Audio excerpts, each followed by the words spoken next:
নেশামো তোমার আসক্তি। সানা শেখ। পর্ব 11। আদনান ইয়াদকে নিয়ে ধীর পায়ে রুমে প্রবেশ করে। বিছানার দিকে তাকিয়ে দেখে আইরিন ঘুমিয়ে আছে। আদনান ছেলেকে ফ্রেশ করিয়ে এনে বিছানায় শুতে শুতে বলে, এখন চুপচাপ ঘুমাও, তোমার আম্মু জেগে গেলে কিন্তু আমাদের জনের কপালে শনি আছে। তুমি আম্মুকে এত ভয় পাও কেন? এখন বুঝতে পারবে না। কখন পারব? বড় হলে। এখন ঘুমাও চুপ। ছেলেকে বুকে আগলে নিয়ে ঘুম পাড়ানোর চেষ্টা করে আদনান। ইয়াদ চুপচাপ শুয়ে থাকে বাবার বুকের উপর। আইরিনের ঘুম হালকা হয়ে আসে। ঘুম ঘুম চোখের পাতা টেনে তুলে তাকায়। চোখের সামনে আদনানের ঘুমন্ত চেহারা দেখতে পায়। নিজের বুকের দিকে তাকিয়ে দেখে ইয়াদ ওর বুকের সাথে লেপ্টে ঘুমিয়ে আছে। জন কখন এসে ঘুমিয়েছে আইরিন বুঝতেই পারেনি। হাত বাড়ায় ফোনের দিকে। ফোন হাতে তুলে পাওয়ার বাটন চেপে টাইম দেখে নেয়। ফোন রেখে আস্তে করে ছেলেকে বুক থেকে সরিয়ে শোয়া থেকে উঠে বসে কোলবালিশ ইয়াদের পাশে রেখে বিছানা ছেড়ে নেমে দাঁড়ায়। ওড়না ঠিক করে ফ্রেশ হওয়ার জন্য বাথরুমে প্রবেশ করে। শুয়ে থাকতে থাকতে কখন ঘুমিয়ে পড়েছে বুঝতেই পারেনি। ফোনের রিংটোনের শব্দে আদনানের ঘুম ভেঙে যায়। শুয়ে থেকেই ফোন হাতে তুলে নেয়। স্ক্রিনে তাকিয়ে দেখে 24,000 নম্বর থেকে কল এসেছে। বিরক্ত হয়ে কলকে ফোন সাইলেন্ট করে রেখে দেয়। আইরিনের বালিশের দিকে তাকায়। বিছানায় দেখতে না পেয়ে ঘাড় ঘুরিয়ে বাথরুমের দিকে তাকায় আবার। আইরিন বাথরুম থেকে বেরিয়ে এসেছে। আদনান শোয়া থেকে উঠে বসে চোখ বন্ধ রেখে ঘুম জড়ানো গলায় ডাকে, যান। আইরিন হাত মুখ মুছতে মুছতে বলে, বলুন। কাছে আসো, এখান থেকেই শুনতে পাবো। যান আসো না। আইরিন এগিয়ে আসে আদনানের কাছে। বলুন। আদনান হাত বাড়িয়ে আইরিনকে আরো কাছে টেনে আনে। কোমর জড়িয়ে ধরে বুকে মুখ গুজে বলে, ঘুম শেষ হয়নি যান। তাহলে উঠেছেন কেন? ঘুমান আবার। তোমার বুকে ঘুমাবো। বাজে কথা বন্ধ করে ছাড়ুন আমাকে। আদনান ছাড়ে না, হাতের বাঁধন আগের চেয়ে আরেকটু টাইট করে। 2 পা দিয়ে আইরিনের 2 পা পেঁচিয়ে ধরে। বুকে আরো গভীরভাবে মুখ গুজে ধীর স্বরে বলে, আমার দুনিয়ার সব শান্তি এখানেই সুইটহার্ট। এই বুকে মুখ গুজলে আমার সব টেনশন দূর হয়ে যায়। এত শান্তি, এত শান্তি, এত শান্তি লাগে যে এখান থেকে মুখ তুলতেই ইচ্ছে করে না। মনে হয় সারা জীবন এভাবেই ধরে রাখি। আইরিন মুচকি হাসে। আদনানের এলোমেলো চুলগুলোতে হাত বুলিয়ে দিতে দিতে বলে, সারা জীবন এভাবে থাকতে দেব? রাজনীতি ছেড়ে দিন। যান। আমি রাজনীতি ছাড়লেও রাজনীতি আমাকে ছাড়বে না। আর তোমার কি মনে হয় আমি রাজনীতি ছেড়ে দিলেও আগের মতো লাইফ লিড করতে পারব? আইরিন চুপ করে থাকে। ও খুব ভালো করেই জানে আদনান রাজনীতি ছেড়ে দিলেও আগের মতো আর চলতে ফিরতে পারবে না। এই রাজনীতি বড় ভয়ঙ্কর। এর মধ্যে একবার জড়িয়ে গেলে বেরিয়ে আসা অনেক কঠিন। দেশে রাজনীতি নিয়ে কত কিছু হচ্ছে সবই জানা আছে আইরিনের। নিউজ তো দেখে সব কিছুই জানে। আমাকে ছাড়ুন আর ঘুমান। আদনান মুখ তুলে আইরিনের মুখের দিকে তাকায়। ঘুম চলে গেছে? তাহলে উঠে ফ্রেশ হতে যান। যান। সুর ধরে ডাকে আদনান। আইরিন আদনানের সিল্কি চুলে হাত বুলাতে বুলাতে বলে, বলুন। বাবা হতে ইচ্ছে করছে। মানে? আবার বাবা হতে ইচ্ছে করছে? তোমাকে কি বলেছিলাম ভুলে গেছ? প্রতি 2 বছর পর পর আমি বাবা হব, সেখানে 3 বছর পেরিয়ে গেছে। অনেক সময় নষ্ট হয়ে গেছে, এখন আরেক জনকে আনা উচিত। 2 জন মিলে জ্বালিয়েও শান্তি পাচ্ছেন না? এখন আরেক জন লাগবে নিজেদের দল ভারী করার জন্য। সুইটহার্ট তুমি কত বুদ্ধিমতী, দ্রুত সব কিছু বুঝতে পেরে যাও। আমি কিচ্ছু বুঝতে পারি না, ছাড়ুন আমাকে। যান, এভাবে বলতে নেই। আমাদের দ্বিতীয় সন্তান কিছু দিন ধরে স্বপ্নে এসে আমাকে বলে, আব্বু তুমি এখনো আমাকে দুনিয়ায় নেওয়ার ব্যবস্থা করছো না কেন? আমি এখন তোমাদের মাঝে আসতে চাই। আইরিন চুপচাপ আদনানের মুখের দিকে তাকিয়ে থাকে। আদনান সিরিয়াস ভঙ্গিতে তাকিয়ে আছে ওর মুখের দিকে। আইরিন আদনানের চুল থেকে হাত সরিয়ে আদনানের হাত সরিয়ে দেওয়ার চেষ্টা করে বলে, আপনি না কোথায় যাবেন? বিকেল হয়ে গেছে, যান এখন। সন্ধ্যার পর যাব। সন্ধ্যার পর যাবেন ভালো কথা, এখন ছাড়ুন আমাকে। ধরলে আর ছাড়ার নাম গন্ধ নেই, সুপার গ্লুর মতো লেগে যায়। আদনান শরীর দুলিয়ে হেসে ওঠে। কি করব জান? তোমার মধ্যে এমন কিছু আছে যা আমাকে এভাবেই আটকে রাখে তোমার সাথে। আমি দূরে যেতে চাইলেও তো পারি না জান।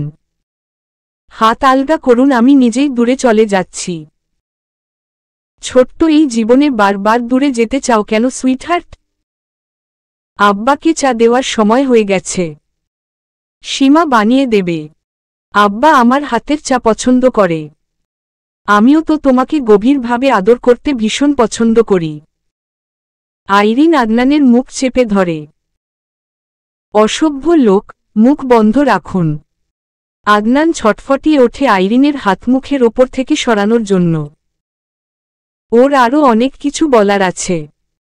আইরিন দুই হাতে আদনানের মুখ আগলে ধরে।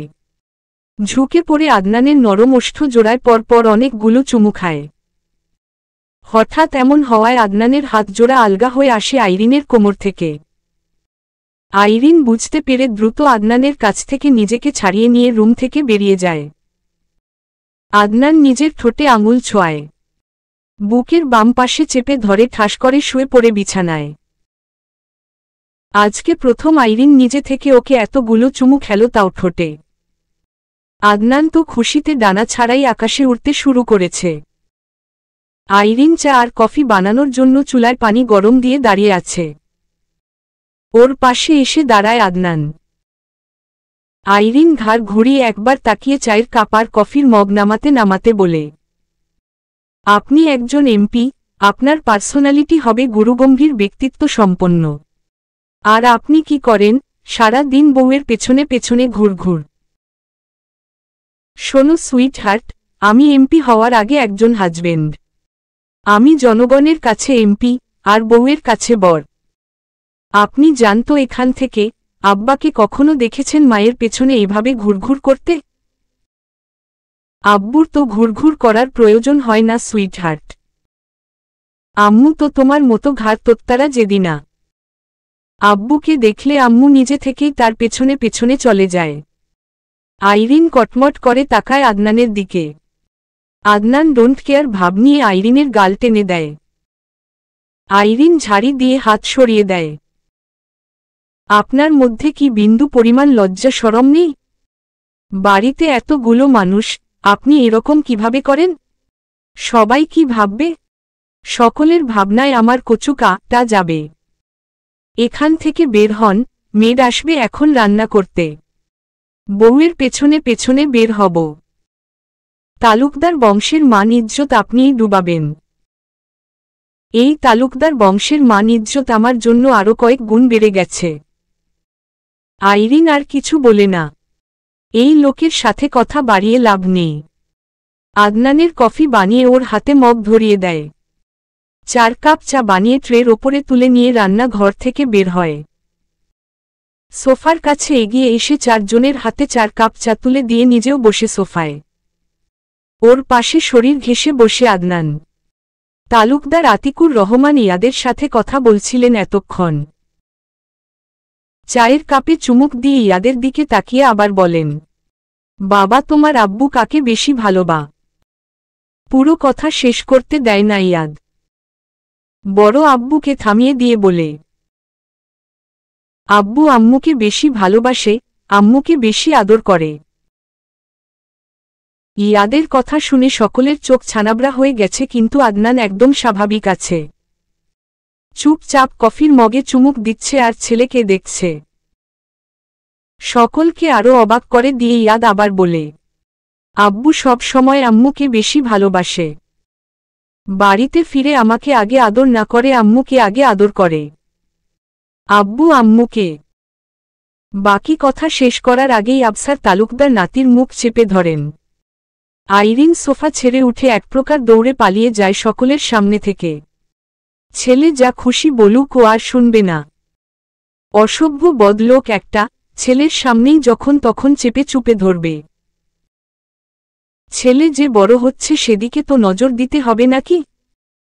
ইয়াদ দাদার হাত সরিয়ে দিয়ে বলে, আমার মুখ চেপে ধরেছ কেন? এসব কি বলছো তুমি দাদুভাই? সত্যি কথা বলছি, আব্বুকে জিজ্ঞেস করো, বলে বাবার দিকে তাকায় ইয়াদ। আদনান দেখে সবাই ওর দিকে তাকিয়ে আছে। তালুকদার আতিকুর রহমান বলেন, লাকি ছেলে বড় হচ্ছে এখন। আদনান ডোন্ট কেয়ার ভাব নিয়ে কফির মগে চুমুক দিয়ে বলে, ছেলে বড় হচ্ছে তো আমি কি করব? কি করবে মানে কি? আমিও তো সেটাই বলছি, কি করব? তালুকদার আতিকুর রহমান কিছু বলতে চেয়েও বলতে পারছেন না ছেলে আর ছেলের বউ সামনে থাকায়। এই ছেলের সাথে আইরিন শুধু শুধু রাগারাগি করে নাকিও? মেয়েটা দুই বাপ ছেলের মাঝে পড়ে পাগল না হয়ে যায়। ইয়াদকে রাতের খাবার খাইয়ে রুমে নিয়ে আসে আইরিন। আদনান বেরিয়েছে সন্ধ্যার আগে এখনও ফেরেনি। ছেলেকে ফ্রেশ করিয়ে এনে বিছানায় শুইয়ে দিয়ে নিজেও শুয়ে পড়ে পাশে। ইয়াদ মায়ের বুকে লেপ্টে যায়। আইরিন ছেলেকে জড়িয়ে ধরে আদর করে বলে, আব্বু ঘুমাও এখন, অনেক রাত হয়ে গেছে। আব্বু কখন আসবে? একটু পর। তাহলে আব্বু আসলে ঘুমাবো? তোমার আব্বুর ফিরতে অনেক রাত হবে। এখন চুপচাপ ঘুমাও। না, আব্বু আসুক। ইয়াদ আমি কিন্তু রেগে যাব। তুমি তো সব সময় রেগেই থাকো। চুপচাপ ঘুমাবে কিনা? মাথা ব্যথা করছে, নাক দিয়ে বাতাস বের হচ্ছে না? বাতাস না, নিঃশ্বাস।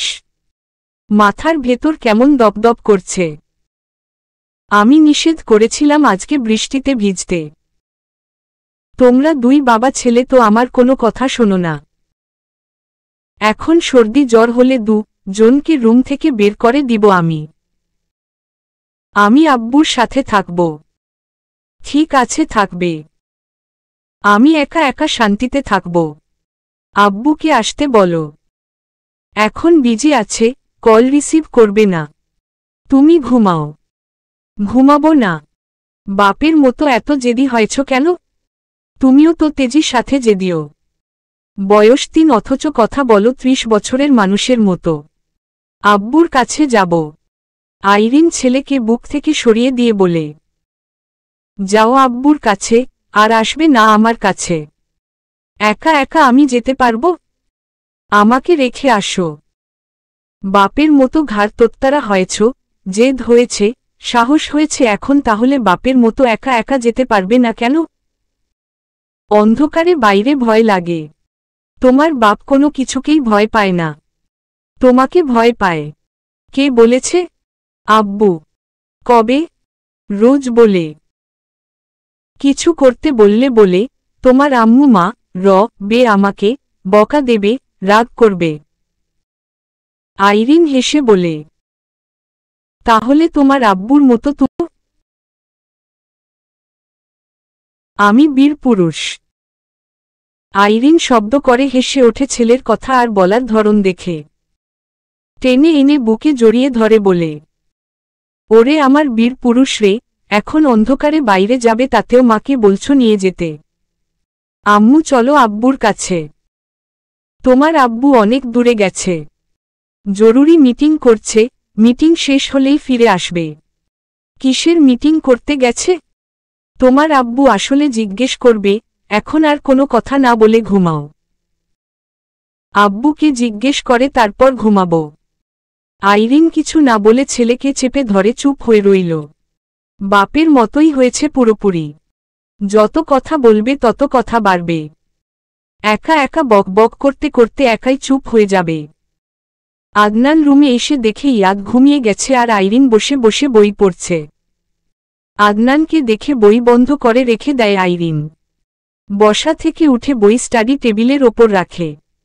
আদনান কয়েক কদম এগিয়ে পেছনে থেকে আলগোছে জড়িয়ে ধরে ঘাড়ে মুখ গুজে দেয়।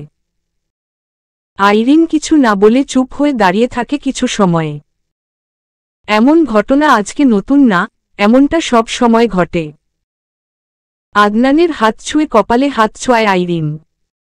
ঘাড় ঘুরিয়ে দেখার চেষ্টা করে বলে, আপনার শরীর এত গরম কেন? জান মাথা ব্যথা করছে, ভার ভার লাগছে, জ্বর আসবে বোধ হয়। বক বক করে আর শুনে আরও মাথা ধরে গেছে। আরও গিয়ে বৃষ্টিতে লাফালাফি করুন ছেলেকে নিয়ে। রাতে আমাকে জ্বালাতন করলে জনকে বাইরে ছুঁড়ে ফেলব বলে রাখলাম। এত নিষ্ঠুর হইও না জান, আমার সত্যি সত্যিই খারাপ লাগছে এখন। একটু জড়িয়ে ধরে ঘুম পাড়িয়ে দাও। খাবেন না? হ্যাঁ। ফ্রেশ হয়ে নিচে চলুন। আইরিনকে ছেড়ে দিয়ে নিজের দিকে ফেরায়। মুখ আগলে ধরে বরাবরের মতো তৃষ্ণা মিটিয়ে চুমু খায়। আইরিন আদনানের পাঞ্জাবির বোতামগুলো খুলে দেয়। আলমারি থেকে টাওয়েল, টি শার্ট আর ট্রাউজার বের করে হাতে দিয়ে ঠেলে বাথরুমে পাঠিয়ে দেয় চেঞ্জ করে ফ্রেশ হওয়ার জন্য। আদনান চেঞ্জ করে ফ্রেশ হয়ে বেরিয়ে আসতেই ওকে নিয়ে রুম থেকে বের হয় আইরিন। নিচে নেমে এসে সোজা বসে ডাইনিং টেবিলে। আলাদা আলাদা প্লেটে খাবার বাড়তে নিলে আদনান বলে, জান আমি কিন্তু হাত দিয়ে খাবো না, এখন মোটেও হাত দিয়ে খেতে ইচ্ছে করছে না। তুমি খাইয়ে দাও। আইরিন একবার আদনানের মুখের দিকে তাকিয়ে একটা প্লেটে ভাত বেড়ে নেয়। করলা ভাজি দিয়ে মেখে আদনানের মুখের সামনে ধরে। বিনা বাপকে মুখে তুলে নেয় ভাত। আদনানকে খাওয়াতে খাওয়াতে আইরিন নিজেও খেতে শুরু করে। খাওয়া শেষ হলে লাইট অফ করে রুমের দিকে আগায় জন। আদনান রুমে এসেই শুয়ে পড়ে। মাথা ব্যথা বাড়ছে ধীরে ধীরে। নাক বন্ধ হয়ে আসছে। রাতে জ্বর উঠবে অনেক ভালোভাবেই বুঝতে পারছে। টানা দুদিন বৃষ্টিতে ভিজেছে, আবার রুমে এসেও ঘণ্টা ধরে গোছল করেছে। হাত বাড়িয়ে ইয়াদের গায়ে হাত দিয়ে দেখে ইয়াদের শরীরও গরম গরম হয়ে আছে। দুজনেরই জ্বর আসবে। আইরিন আজকে জনকেই রুম থেকে বের করে দেবে। আইরিন ফ্রেশ হয়ে এসে মেইন লাইট অফ করে ডিম লাইট অন করে শুয়ে পড়ে দুজনের মাঝখানে। আদনান এসির টেম্পারেচার বাড়িয়ে দেয়। শীত শীত লাগছে এখন। এগিয়ে এসে আইরিনের বাহুর ওপর মাথা রেখে জড়িয়ে ধরে আইরিনকে। আইরিন বুঝতে পারে আদনানের শরীর আরও গরম হয়ে গেছে। কাত হয়ে আদনানের চুলে হাত বুলিয়ে বলে, জ্বর তো আরও বাড়ছে, একটা প্যারাসিটামল খান, জ্বর আর মাথা ব্যথা দুটোই কমে যাবে। এখনই না, মাথা ব্যথার কারণে সন্ধ্যার পর একটা খেয়েছিলাম। আইরিন কোনো কথা না বলে চুলে হাত বুলিয়ে দিতে শুরু করে। আদনান জড়িয়ে ধরে রেখেই চোখ বন্ধ করে নেয়। ঘুমোতে পারলে একটু ভালো লাগবে। রাত বেশ গভীর। ইয়াদ ঘুম থেকে জেগে কাঁদতে শুরু করে। আইরিনের ঘুম ভেঙে যায়। আদনানের চুলে হাত বুলিয়ে দিতে দিতেই ঘুমিয়ে গিয়েছিল। আদনানের শরীর আগুনের মতো গরম হয়ে গেছে। ওর শরীরের তাপে আইরিনের শরীর ঘেমে গেছে। আদনানকে ছেড়ে দ্রুত ছেলের দিকে ফেরে। ইয়াদের শরীরও অনেক গরম। জনের ভালোই জ্বর এসেছে। ছেলেকে বুকে আগলে নিয়ে আদর করতে করতে বলে, এই যে আব্বু, আমি এখানেই আছি। ইয়াদ কান্না বন্ধ করে না। কাঁদতে কাঁদতে আম্মু আম্মু ডাকতে থাকে। আইরিন ছেলেকে নিয়ে শোয়া থেকে উঠে বসে। আম্মু শীত। আইরিন ছেলেকে বুকের সাথে চেপে ধরে বিছানা থেকে নেমে দাঁড়ায়। মেইন লাইট অন করে ছেলের মুখের দিকে তাকায়। জ্বরে ফর্সা চেহারা লাল হয়ে গেছে। চোখ বন্ধ রেখেই কাঁদছে ছেলেটা। আদনান চোখ মেলে জনের দিকে তাকিয়ে বলে, কি হয়েছে ইয়াদের, কাঁদছে কেন? জ্বর এসেছে। আমার কোনো কথা তো আপনাদের জনের চামড়ার ভেতরে প্রবেশ করে না। আদনান বলে, না কিছু, জ্বরের কারণে ওরও কাঁদতে ইচ্ছে করছে এখন। মাথা ব্যথায় ছিঁড়ে যাচ্ছে। নাক বন্ধ হয়ে গেছে। হাঁ করে শ্বাস নিতে নিতে গলা শুকিয়ে কাঠ হয়ে গেছে। কতবার যে ঘুম ভেঙেছে হিসেব নেই। ইয়াদকে আদনানের পাশে শুইয়ে রেখে বাথরুমে প্রবেশ করে আইরিন। একটু পরেই বালতিতে পানি নিয়ে রুমে ফিরে আসে। ওর একটা ওড়না ভিজিয়ে ইয়াদের গা মুছিয়ে দিতে শুরু করে। ঠান্ডা ছোঁয়া পেতেই চিৎকার করে কাঁদতে শুরু করে ইয়াদ। জোর করে পুরো শরীর মুছিয়ে দেয়। শরীর ঠান্ডা হয়ে যাওয়ার পর তেল দিয়ে ম্যাসাজ করে দেয় মাথার তালুতে। ভেজা ওড়নাটা ভাঁজ করে কপালের ওপর রেখে ব্ল্যাঙ্কেট দিয়ে গলা পর্যন্ত ঢেকে দেয়। ইয়াদ চুপ হয়ে যায়। বালতির পানি পরিবর্তন করে নিয়ে আসে। আদনানের গায়ের উপর থেকে ব্ল্যাঙ্কেট সরিয়ে দিয়ে বলে, মাথাটা এদিকে দিন। আদনান ঘুরে শোয়। আইরিন মাথায় পানি ঢেলে দেয় কতক্ষণ। টাওয়েল ভিজিয়ে শরীর মুছিয়ে দিতে শুরু করে। ঠান্ডা ছোঁয়া পেতেই শরীরের প্রত্যেকটা লোম খাড়া হয়ে গেছে। শরীর ঝাঁকি দিয়ে উঠছে বারবার। যতক্ষণ পর্যন্ত না শরীর ঠান্ডা হয় ততক্ষণ পর্যন্ত মুছিয়ে দিতে থাকে। শরীর ঠান্ডা হয়ে যেতেই তেল এনে আদনানের চুলেও চুপচুপে করে তেল দিয়ে ম্যাসাজ করে দেয়। ইয়াদ কয়েকবার মাকে ডাকে ওকে জড়িয়ে ধরার জন্য। মায়ের আদর খেতে ইচ্ছে করছে। মা জড়িয়ে ধরলে আরেকটু ভালো লাগবে। আইরিন আসছি বলে ছেলের সাথে কথা বলতে বলতে আদনানের সেবা যত্ন করতে থাকে। জ্বর এসেছে জনের একসাথে, কাকে রেখে কাকে দেখবে? টাওয়েলের পানি নিংড়ে আদনানের কপালের ওপর দিয়ে দেয় চোখ ঢেকে। বালতি নিয়ে রেখে আসে বাথরুমে। লাইট অফ করে শুয়ে পড়ে দুজনের মাঝখানে। আদনান আইরিনের গা ঘেঁষে বলে, জান জড়িয়ে ধরো। আমি মানুষ একজন, কতজনকে একসাথে জড়িয়ে ধরব? ছেলে বলছে জড়িয়ে ধরো, ছেলের বাপ বলছে জড়িয়ে ধরো। একটু চুপ করে থাকুন, ইয়াদ ঘুমিয়ে যাক। ওকে মাঝখানে রেখে আমাকে জড়িয়ে ধরো। জ্বর হয়ে মাথার তার ছিঁড়ে গেছে নাকি? ওকে মাঝখানে রেখে আপনাকে কিভাবে জড়িয়ে ধরব? ইয়াদ ঘুমিয়ে গেলে ওকে ভালোভাবে ঢেকে দিয়ে আইরিন আদনানের দিকে ফেরে। আদনান নিচের দিকে নেমে আলগোছে আইরিনের বুকে মুখ গুজে দেয়। একদম শান্ত বালকের মতো নিশ্চুপ। আইরিন চুলের ফাঁকে আঙুল গলিয়ে হাত বুলিয়ে দিতে শুরু করে মাথায়। এখনো মাথা ব্যথা করছে? কমেছে অনেক। ঘুমান। আইরিন আদনানের মাথার সাথে নিজের গাল ঠেকিয়ে রাখে। এক হাতে আগলে রেখে অন্য হাত দিয়ে চুলে হাত বুলিয়ে দিচ্ছে। সময়ের সঙ্গে সঙ্গে আদনান ঘুমিয়ে যায়।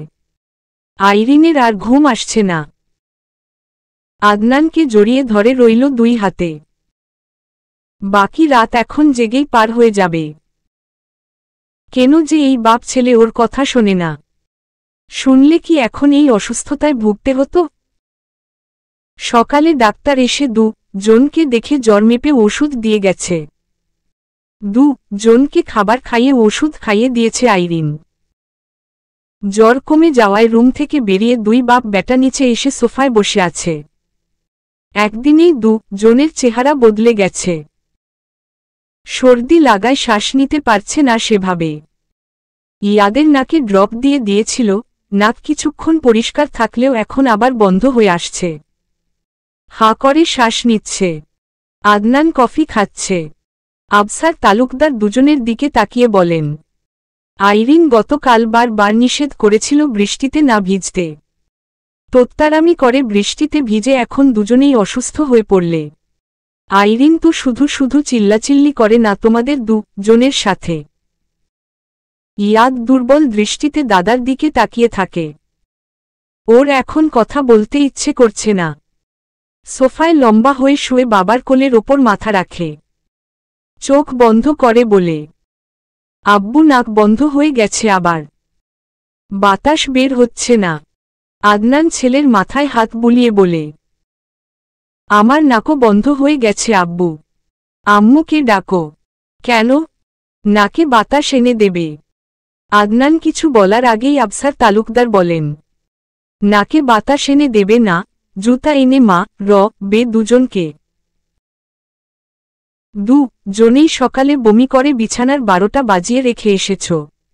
পেরিয়ে গেছে অনেকগুলো দিন। কয়েকদিন ধরে আইরিনের শরীর ভালো যাচ্ছে না। মাথা ঘোরে, বমি বমি পায়, খাওয়ার প্রতি অরুচি। জোহরের নামাজ আদায় করে ঝিম ধরে বসে আছে ছেলের পাশে। ইয়াদ ঘুমিয়ে গেছে অনেকক্ষণ আগে। আদনান বাড়িতে নেই, পার্টি অফিসে গিয়েছে। ওর ফিরতে রাত হতে পারে। আইরিন একটু একটু বুঝতে পারছে ওর এমন লাগার কারণ, তবে শিওর না। ফোন বেজে উঠতেই ফোনের স্ক্রিনে তাকায়। শেখ বাড়ি থেকে কল এসেছে। রিসিভ করে কানে ধরে সালাম দেয়। নাবিলা বেগম সালামের জবাব দিয়ে বলেন, কেমন আছিস মা? আলহামদুলিল্লাহ ভালো, তুমি কেমন আছো? আলহামদুলিল্লাহ ভালো আছি। কি করছিস? নামাজ আদায় করে বসে আছি। খেয়েছিস? খাবো একটু পর। ইয়াদ ঘুমিয়েছে? হ্যাঁ। বাড়ির সবাই কেমন আছে? ভালো আছে। আসবি না? ইয়াদের আব্বুকে বলেছিলাম, বলল আগামী কাল নিয়ে যাবে। আচ্ছা আসিস তাহলে। কি খাবি?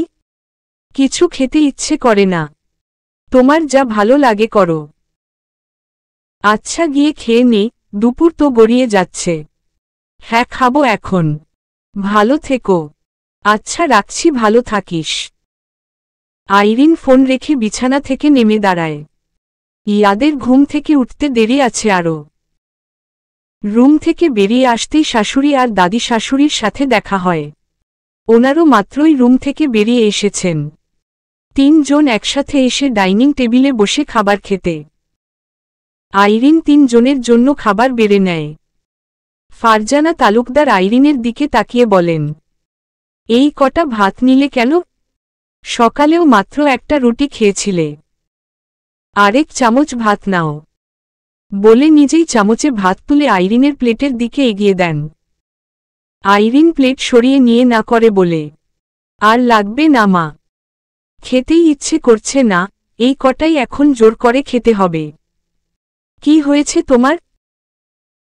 কয়েকদিন ধরেই খেয়াল করছি ঠিকমতো খাচ্ছ না। আইরিন চুপ করে থাকে। রেশমা তালুকদার বলেন, কি গো নাতি বউ, কোনো খুশির খবর আছে নাকি?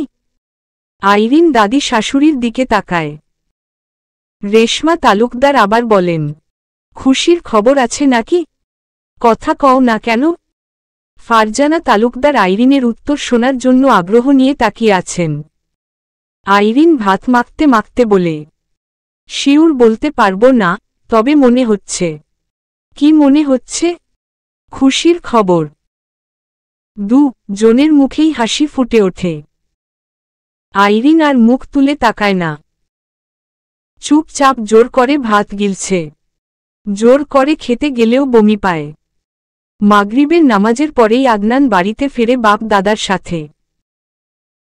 ড্রয়িং রুমে এসে আইরিন বাদে বাকি তিনজনকে দেখতে পায়। ইয়াদ বাবাকে দেখেই সোফা ছেড়ে দৌড়ে আসে বাবার কাছে। আদনান ঝুঁকে ছেলেকে কোলে তুলে নিয়ে আদর করে। রেশমা তালুকদার বলেন, মিষ্টি আনার ব্যবস্থা করো। তিন বাপ ব্যাটার কপাল ভ্রু কুঁচকে যায়। হঠাৎ মিষ্টি কেন? আবসার তালুকদার বলেন, কিসের জন্য মিষ্টির ব্যবস্থা করব মা? বাড়িতে নতুন সদস্য আসছে। মানে? লাকি আবার বাপ হবে, তুমি হবে দাদা। আবসার তালুকদার তড়িৎ গতিতে আদনানের মুখের দিকে তাকান। আদনান অবাক হয়ে চারজনের মুখ চাওয়াচাওয়ি করছে। তালুকদার আতিকুর রহমান বলেন, লাকি আবার বাপ হবে? হ। নাতির মুখের দিকে তাকিয়ে বলেন, লাকি তুমি তো কিছু বললে না আমাদের। আমি আবার কি বলবো দাদা? আমি বাপ হব সেটা তো আমিই মাত্র শুনলাম। এইডা আবার কি কও? সত্যি। আচ্ছা রুমে যে আইরিনের কাছ থেকে ভালোভাবে শুনে আসো। রেশমা তালুকদার বলেন, আমার কথা তোমাদের বিশ্বাস হচ্ছে না? সত্যি সত্যিই লাকি বাপ হবে। আদনান ছেলেকে সোফায় বসিয়ে দিয়ে রুমের দিকে এগিয়ে যায়। ঘটনা যদি সত্যি হয় তাহলে আজকে ওর চেয়ে খুশি বোধ হয় দুনিয়ার আর কেউ হবে না। আল্লাহর কাছে দোয়া করতে করতে যায় যেন এটা সত্যি সত্যিই হয়। রুমে এসে দেখে আইরিন বিছানা চাদর তুলে আবার নতুন চাদর বিছিয়ে বালিশের কভার চেঞ্জ করছে। Sweetheart. আইরিন ঘাড় ঘুরিয়ে তাকায়। আদনান হাসি মুখে এগিয়ে বলে, আমি সত্যি সত্যিই আবার বাবা হচ্ছি? আইরিন বালিশে কভার লাগাতে লাগাতে বলে, শিওর না, তবে সম্ভাবনা আছে। এই জন্যই তোমার খাওয়ার প্রতি এত অনীহা, তাই না? আইরিন বালিশটা জায়গা মতো রেখে সোজা হয়ে দাঁড়িয়ে বলে, টেস্ট করলে বোঝা যাবে।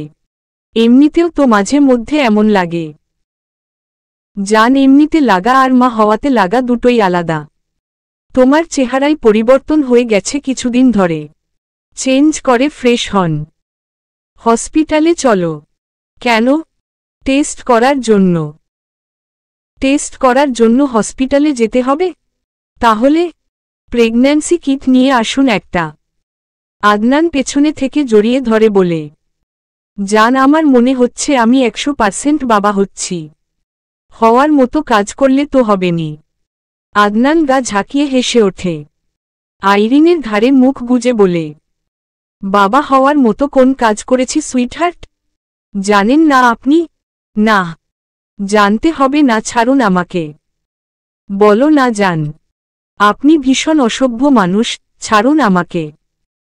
বাবা হতে চাই বলে এতদিন মাথা খেয়েছেন, এখন বলছেন জানেন না? পিলগুলো খাওনি? না। কোথায় ওগুলো?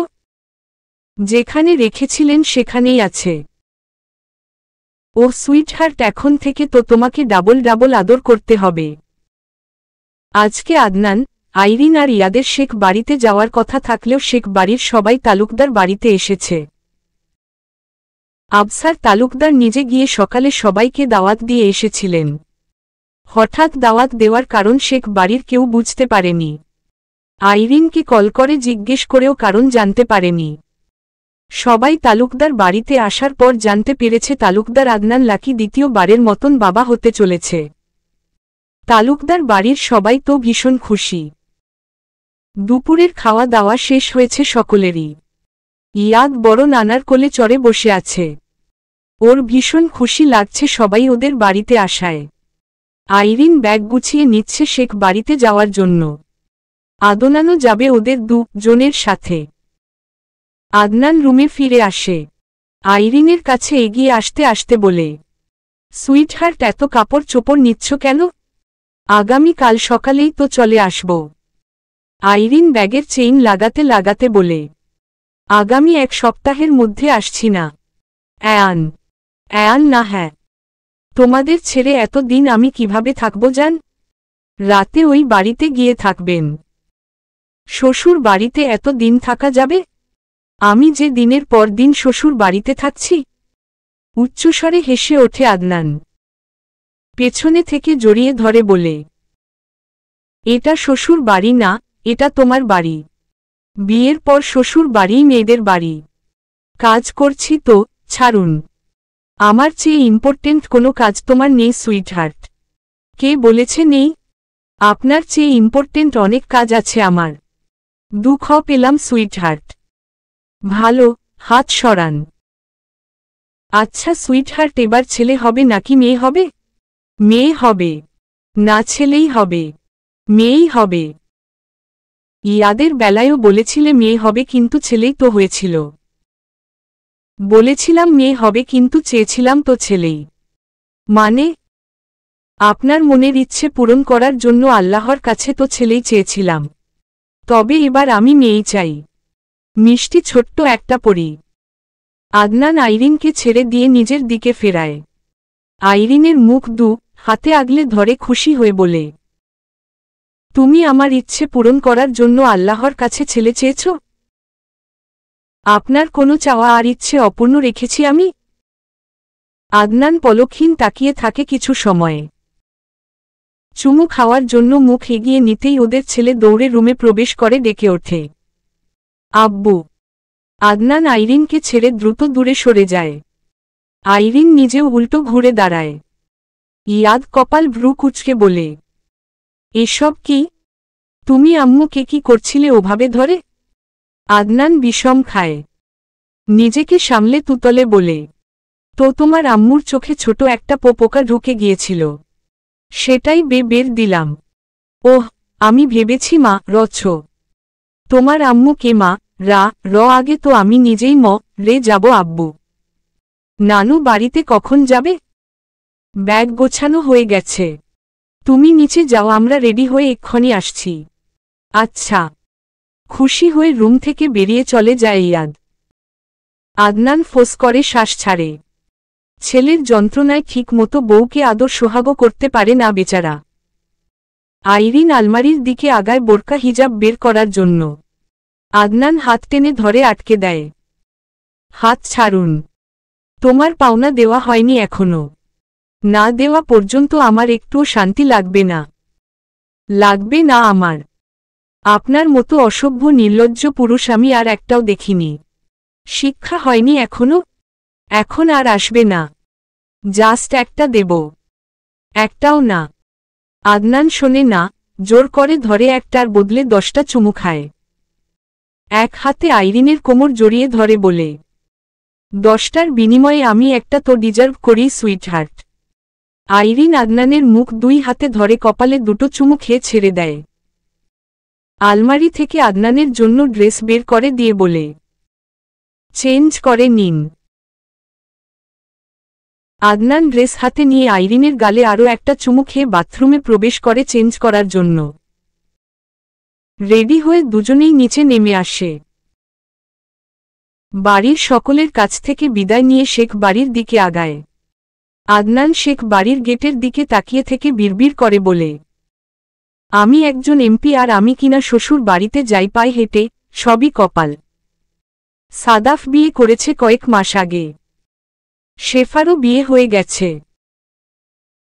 শেখ বাড়ির ছোট ছেলে শোয়েব শেখ বাকি আছে শুধু বিয়ে করতে। রাতের খাবার খেয়ে সকলের সাথে গল্প স্বল্প করতে করতে 11টা বেজে গেছে। ইয়াদ ঘুমিয়ে পড়েছে আদনানের কোলে। আইরিন বসা থেকে উঠে বলে, আমি ঘুমাবো এখন, ঘুম পাচ্ছে প্রচুর। আগামীকাল সকালে দেখা হচ্ছে আবার। ইয়াদকে নিয়ে রুমে আসুন। আইরিন আগে আগে এগিয়ে যায় সিঁড়ির দিকে। আদনান ছেলেকে নিয়ে পেছনে পেছনে আগায়। বিছানা ঠিক করে দিতেই ইয়াদকে শুইয়ে দেয় আদনান। আইরিন ফ্রেশ হয়ে এসে শুয়ে পড়ে। আদনান নিজেও ফ্রেশ হয়ে এসে শুয়ে পড়ে আইরিনের পাশে। যান এই দিকে ফেরো। আইরিন আদনানের দিকে ফিরে শোয়। একটু জড়িয়ে ধরো না যান। আইরিন চোখ তুলে ওর চোখের দিকে তাকাতেই আদনান বলে, যান একটু। আদনানের বলার ধরন দেখে মুচকি হাসে আইরিন। আদনান আইরিনের হাত নিজের গায়ের উপর তুলে দেয়। নিজেও জড়িয়ে ধরে আইরিনের বুকে মুখ গুজে দেয়। আপনি কোনো দিন পরিবর্তন হবেন না? ইচ্ছে নেই যান। কেন? আমি এমনই থাকতে চাই সব সময়। ঘুমান। ঘুমোতে ইচ্ছে করছে না। কি করতে ইচ্ছে করছে? তোমাকে আদর করতে। মুখ বন্ধ করে ঘুমান। দেখছো আম্মু, তোমার আম্মু শুধু আমাকে ঘুমোতে বলে। এত ঘুমালে তোমাকে আর তোমার আম্মুকে আদর করব কখন? মাথা খারাপ হয়ে গেছে, ঘুমান মাথা ঠিক হয়ে যাবে। যান। চুপ।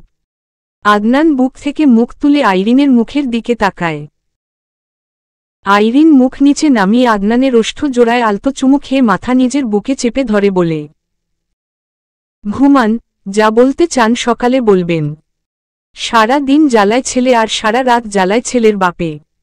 একটু সময়ও শান্তি নেই। আদনান আইরিনের বুকে নাক ঘষে বলে, বুকের ভেতর ঢুকিয়ে রেখে দাও তাহলে জ্বালাতন করতে আর বাইরে আসব না। বুকের ভেতরেই রেখেছি। এখন মুখটা বন্ধ করুন আর ঘুমান। আদনান চুপ হয়ে যায়।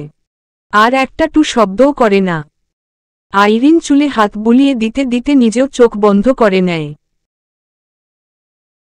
আইরিন মুখে স্বীকার না করলেও ও নিজের চেয়ে স্বামী সন্তানকে বেশি ভালোবাসে, যাকে বলে পাগলের মতো ভালোবাসে। নিজেকে নিয়ে ভাবে না, ভাবে শুধু স্বামী সন্তানকে নিয়ে। ওদের কিভাবে ভালো রাখা যায়, খুশি রাখা যায়। আদনানের সাথে রাগারাগি, বকাবকি করলেও আদনানের প্রত্যেকটা চাওয়া পূরণ করে। আগেও করেছে, এখনও করে, ভালোবাসে তো। তবে মাঝে মধ্যে ভীষণ রেগেও যায় স্বামী সন্তানের ওপর। জনের একজনও মাঝে মধ্যে ওর একটা কথাও শোনে না। যা করতে নিষেধ করবে সেটাই করবে জন। তারপর বিপদে পড়ে আবার ওর কাছেই আসবে। দিন পেরিয়ে যায় প্রকৃতির নিয়মে। আইরিন এখন 7 মাসের গর্ভবতী। আজকে সকালেই শেখ বাড়িতে এসেছে বড় ভাইয়ের সাথে। সাদমান গিয়ে নিয়ে এসেছে বোন আর ভাগ্নেকে। আদনান রাতে আসবে বলেছে। এখন বিকেল 4:30। ইয়াদ খেলতে খেলতে সাদমানের বড় ছেলে শাফিকে ধরে রেখেছে রাগের মাথায়। শাফি শান্ত স্বভাবের ছেলে, মা রি ঝগড়া বিবাদের মধ্যেও নেই। বেচারা খেয়েছে, শুধু একটাও দিতে পারেনি। ওর কান্না শুনে আইরিন, সাফিয়া আর নাবিলা বেগম এগিয়ে আসে দুজনের কাছে। ইয়াদ আর শাফি বয়সে ছোট বড় হলেও হাইট ওয়েট প্রায় সমান। ইয়াদ বয়সের তুলনায় দ্রুত বেড়ে উঠছে। মেজাজ পেয়েছে বাপের ছোটবেলার মতন। অল্পতেই মাথা গরম হয়ে যায় আর হাত উঠে যায়। আইরিন বা আদনান কেউ এই ছেলেকে কন্ট্রোল করতে পারে না। এই কয়েক মাসে রাগ জেদ আরও বেড়ে গেছে অনেক। রেগে গেলে চুলগুলো খাড়া খাড়া হয়ে যায়। সাপের মতো ফোঁস করতে শুরু করে। বাঘের মতো গর্জন করে। আইরিন শাফিকে ধরে বলে, কি হয়েছে আব্বু, কাঁদছ কেন? ইয়াদ রেখেছে। আইরিন ভাতিজাকে আদর করতে করতে ইয়াদের দিকে তাকায়। রাগী গলায় বলে, ভাইয়াকে রেখেছ কেন? বড় ভাই হয় না তোমার? ভাইয়া আমার গাড়ি ধাক্কা দিয়ে ফেলেছে কেন? শাফি কাঁদতে কাঁদতে বলে, আমি ইচ্ছে করে ফেলিনি, তুমি ইচ্ছে করেই ফেলেছ। ইয়াদ। মায়ের ধমক শুনে ইয়াদ বলে, আব্বুকে বলে দিব আমি, তুমি বকা দিয়েছ আবার। কথায় কথায় আব্বু আব্বু, 9 মাস পেটে রেখে জন্ম দিলাম আমি। আমাকে শুষে খেয়ে বড় হয়ে এখন শুধু আব্বু আব্বু। বাপের তো শরীরে আছে তো তাই বাপের মতোই হয়েছ। এত রি আসে কি খেয়ে? ভালো হবে না জীবনে? যাও নিজের বাপের বাড়িতে গিয়ে মারামারি করো। তুমি থাকো তোমার বাপের বাড়িতে, আমি গেলাম আমার বাপের বাড়িতে। ইয়াদ উল্টো ঘুরে বাইরের দিকে হাঁটা ধরে। নাবিলা বেগম পেছনে পেছনে যেতে যেতে আইরিনকে বলেন, শুধু শুধু ছেলেটাকে বকছিস কেন এভাবে? বকবো না, যখনই আসবে তখনই বড় ভাইকে ধরে বে। একদম বাপের মতোই হয়েছে। সাফিয়া বলে, লাকি ভাই তো এখন এমন না, আগে তো ছিল। আমাকে বলে কি না, তুমি থাকো তোমার বাপের বাড়িতে, আমি গেলাম আমার বাপের বাড়ি। যাও আর আসবে না এই বাড়িতে। আমাকে ছাড়া কত দিন থাকতে পারো আমিও দেখতে চাই। ইয়াদ পেছনে ফিরে চিৎকার করে বলে, আসব না তোমার কাছে, সব সময় শুধু শুধু বকা দাও আমাকে। কথাগুলো বলে বাড়ি থেকে বেরিয়ে যায় নিজের বাড়িতে যাওয়ার জন্য। এই ছেলে যেন তালুকদার আদনান লাকির আপডেট ভার্সন। চলবে।